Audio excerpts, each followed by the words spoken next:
Cinema industry ಅಥವಾ for film industry or serial industry difference ಅಂತ ಇರುತ್ತೆ. ಸೊ ನಿಮಗೆ ಎಷ್ಟೋ ಜನ ಹೇಳ್ತಾರೆ ಸೀರಿಯಲಿಂದ ಬಂದವರು ಸಿನಿಮಾದಲ್ಲಿ ತುಂಬ ಕ್ಲಿಕ್ ಆಗೋದು ತುಂಬ ಕಷ್ಟ. ಈ ಒಂದು ನೀವು ಈ ಒಂದು ಇದಕ್ಕೆ ಏನು ಹೇಳ್ತೀರಾ? ಐ ಥಿಂಕ್ ಖಂಡಿತ ಅದೇನು ಡೆಫಿನೆಟ್ಲಿ ಸುಳ್ಳದು. ಬಿಕಾಸ್ ಇವತ್ತು ದೊಡ್ಡ ದೊಡ್ಡ ಸೂಪರ್ ಸ್ಟಾರ್ಸ್ ಎಷ್ಟರೇ ತಗೊಳ್ಳಿ, ಇವತ್ತು ಅವರು ಸೀರಿಯಲ್ ಇಂಡಸ್ಟ್ರಿ ಬಂದರು ಎಷ್ಟು ಕ್ಲಿಕ್ ಆಗಿದ್ದಾರೆ.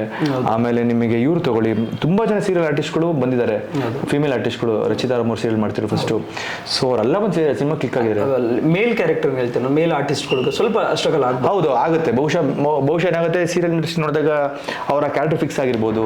ಅಥವಾ ಲಕ್ಷ್ಮೀ ಬಾರಮ್ಮ ಮಾಡ್ತಿದ್ದಾಗ ನನ್ನ ಚಂದು ಅನ್ನೋ ಕ್ಯಾರೆಕ್ಟರ್ಗೆ ಅದಕ್ಕೆ ಫಿಕ್ಸ್ ಆಗಿರ್ತಾರೆ ಜನ. ಸಡನ್ ಆಗಿ ಥಿಯೇಟ್ರಲ್ಲಿ ಬಿಗ್ ಸ್ಕ್ರೀನ್ ಅಲ್ಲಿ ನನ್ನ ಕ್ಯಾರೆಕ್ಟರ್ ನೋಡೋಕೆ ಕಷ್ಟ ಆಗ್ಬೋದು, ಅಥವಾ ನಾನು ಅವರು ಆ ಒಂದು ಇಮ್ಯಾಜಿನ್ ಮಾಡ್ಕೊಂಡು ರೀತಿಲಿ ಸಡನ್ ಫಿಕ್ಸ್ ಆಗಿಲ್ಲದೆ ಇರ್ಬೋದು.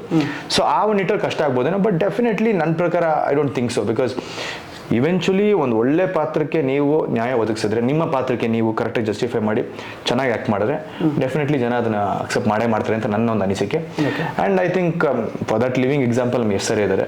ಸೊ ಒಂದು ಒಳ್ಳೆ ಸಿನಿಮಾ ಕೊಟ್ಟು ಜನಕ್ಕೆ ಒಂದು ನಿಮ್ಮ ಒಂದು ಆ್ಯಕ್ಟಿಂಗ್ ಇರ್ಬೋದು ಒಂದು ಕರೆಕ್ಟಾಗಿ 100/100 ಕೊಟ್ಟರೆ ಡೆಫಿನೆಟ್ಲಿ ಜನ ಅಕ್ಸೆಪ್ಟ್ ಮಾಡ್ತಾರೆ. ಆಮೇಲೆ ತುಂಬ ಜನ ಇದು ಕೇಳಿದ್ದಾರೆ ಸೀರಿಯಲ್ ಇಂಡಸ್ಟ್ರಿಗೂ ಸಿನಿಮಾ ಇಂಡಸ್ಟ್ರಿಗೂ ಡಿಫ್ರೆನ್ಸ್ ಏನಂತ. ನಾನು ನಿಜ ಹೇಳ್ತೀನಿ ಕೇಳಿ, ನಾನು ಎರಡೂ ಇಂಡಸ್ಟ್ರಿಗೂ ನಾನೇನು ಡಿಫ್ರೆನ್ಶಿಯೇಟ್ ಮಾಡಲ್ಲ. ಫಾರ್ ಎಕ್ಸಾಂಪಲ್ ಸೀರಿಯಲ್ ಅಂದ ತಕ್ಷಣ ನಾನೇನು ಕಮ್ಮಿ ಆ್ಯಕ್ಟ್ ಮಾಡ್ಬಿಡಲ್ಲ, ಅಥವಾ ಸಿನಿಮಾ ಅಂದ ತಕ್ಷಣ ನಾನು ಜಾಸ್ತಿ ಆ್ಯಕ್ಟ್ ಮಾಡಲ್ಲ. ಆ ಪಾತ್ರಕ್ಕೆ ಆ ಸಮಯಕ್ಕೆ ಆ ಒಂದು ಸೀನಲ್ಲಿ ಏನು ಆ್ಯಕ್ಟ್ ಮಾಡಬೇಕು ಅದು ನಾನು ಮಾಡೇ ಮಾಡ್ತೀನಿ. ಆ್ಯಕ್ಟಿಂಗ್ ಅಂದರೆ ಅದು 100% ಮಾಡ್ತೀನಿ. ನಾನು ಎಲ್ಲೂ ಕಮ್ಮಿ ಜಾಸ್ತಿ ಅಂತ ಏನು ಮಾಡಲ್ಲ. ಡೈರೆಕ್ಟ್ರ್ ಏನು ಹೇಳ್ತಾರೆ, ಇದು ಎಷ್ಟು ಬೇಕು ಅಂತ ಕೇಳ್ತಾರೆ, ಅಥವಾ ನನ್ನೊಳಗಿಂದ ಇನ್ನೊಂದು ಸೆನ್ಸಲ್ಲಿ ಆ ಮೂಮೆಂಟ್ಗೆ ಏನು ಮಾಡಬೇಕು ಅನ್ಸುತ್ತೆ ಅದಷ್ಟು ಮಾಡ್ತೀನಿ ನಾನು.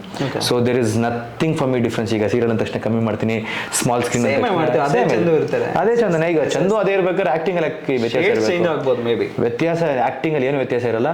ಆಕ್ಟಿಂಗ್ ಅಲ್ಲೂ ಕೂಡ ಆ ಪಾತ್ರಕ್ಕೆ ಏನ್ ಮಾಡ್ಬೇಕು ಅದನ್ನ ಮಾಡ್ತಿರ್ತೀನಿ. And it's very difficult. Plus ಈ ಪಾತ್ರಕ್ಕೆ ಮಾಡ್ಬೇಕಾದಾಗ ಏನಾಯ್ತು, ತುಂಬಾ ನಾನು ಹೋಮ್ವರ್ಕ್ ಮಾಡ್ಬೇಕಾಯ್ತು DCP ಪಾತ್ರಕ್ಕೆ. ಬಿಕಾಸ್ ಪೊಲೀಸ್ ಅಂದ ತಕ್ಷಣ ಒಂದು ಗತ್ತಿರುತ್ತೆ, ಪೊಲೀಸ್ ಅಂದ ತಕ್ಷಣ ಒಂದು ಬಾಡಿ ಲ್ಯಾಂಗ್ವೇಜ್ ಎಲ್ಲ ಒಂದು ಚೇಂಜಸ್ ಇರುತ್ತೆ. ಇವತ್ತು ನಮ್ಮ ಇಂಡಿಯನ್ ಪೊಲೀಸ್, ನಮ್ಮ ಎಸ್ಪೆಷಲಿ ಕರ್ನಾಟಕ ಪೊಲೀಸ್ ಸಿಸ್ಟಮ್ ಎಷ್ಟು ಶಾರ್ಪ್ ಆಗಿದೆ ಅಂದ್ರೆ ನೆಕ್ಸ್ಟ್ ಲೆವೆಲ್ ಶಾರ್ಪ್ ಇದ್ದಾರೆ ಅವರು. ಸೊ ಅವರ ಒಂದು ಆಬ್ವಿಯಸ್ಲಿ ಈಗ ಅವ್ರದ್ದೊಂದು ಪಾತ್ರ ನಾನು ಮಾಡ್ತಿದ್ದೀನಿ ಅಂದಾಗ ಅಷ್ಟೇ ಒಂದು ನನಗೂ ರೆಸ್ಪಾನ್ಸಿಬಿಲಿಟಿ ಇರುತ್ತೆ. ಸೊ ಸಾಕಷ್ಟು ಹೋಮ್ವರ್ಕ್ ಮಾಡಿ, ಸಾಕಷ್ಟು ಇನ್ಫ್ಯಾಕ್ಟ್ ಒಂದು ಬಾಡಿ ಲ್ಯಾಂಗ್ವೇಜ್ನೆಲ್ಲ ಕರೆಕ್ಷನ್ಸ್ ಮಾಡಿಕೊಂಡು ಈ ಸಿನಿಮಾ ಮಾಡಿದ್ದು.